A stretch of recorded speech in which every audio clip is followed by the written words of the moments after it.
तर पावसाचा जोर वाढल्यामुळे मुंबईत लोकलसह लांब पल्ल्याच्या गाड्यांचं वेळापत्रक मात्र पुरतं कोलमडलेलं आहे। याचा फटका सामान्य रेल्वे प्रवाशांसह आमदार आणि मंत्र्यांना सुद्धा बसला। नेमकं काय झालं पाहूया या रिपोर्टच्या माध्यमातून। पावसामुळे मुंबईची दाणादाण।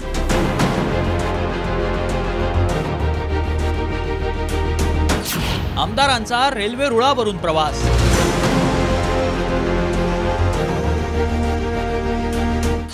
मदत आणि पुनर्वसन मंत्र्यांनाच लागली मदत।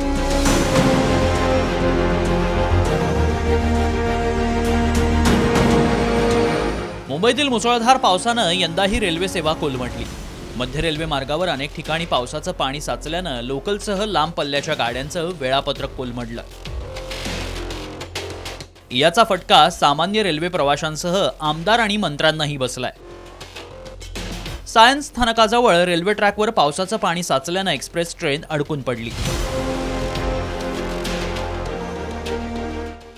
यात राज्याचे आपत्ती व्यवस्थापन आणि पुनर्वसन मंत्री अनिल पाटील, आमदार अमोल मिटकरींना रेल्वे ट्रॅकवरून चालण्याची वेळ आली।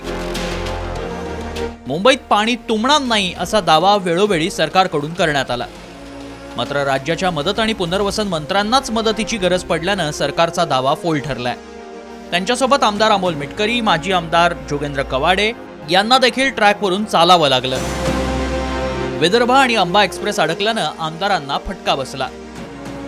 दादर आणि कुर्ला स्टेशनच्या मधात राज्याचे मदत व पुनर्वसन तसंच आपत्ती व्यवस्थापनाचे मंत्री श्री अनिल पाटील साहेब, मी आणखी एक ट्रेनमध्ये 8 ते 10 आमदार अडकून आहेत आणि एक वेगळा अनुभव आम्ही आज घेतो आहोत। विधिमंडळाच्या पावसाळी अधिवेशनाच्या शेवटच्या आठवड्याला सुरुवात झाली। मात्र पावसामुळे विधानसभा कामकाजावर परिणाम झाला।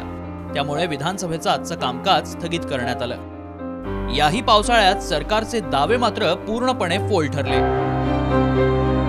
आणि पुन्हा मुंबईची तुंबई झाली। ब्युरो रिपोर्ट, साम टीव्ही।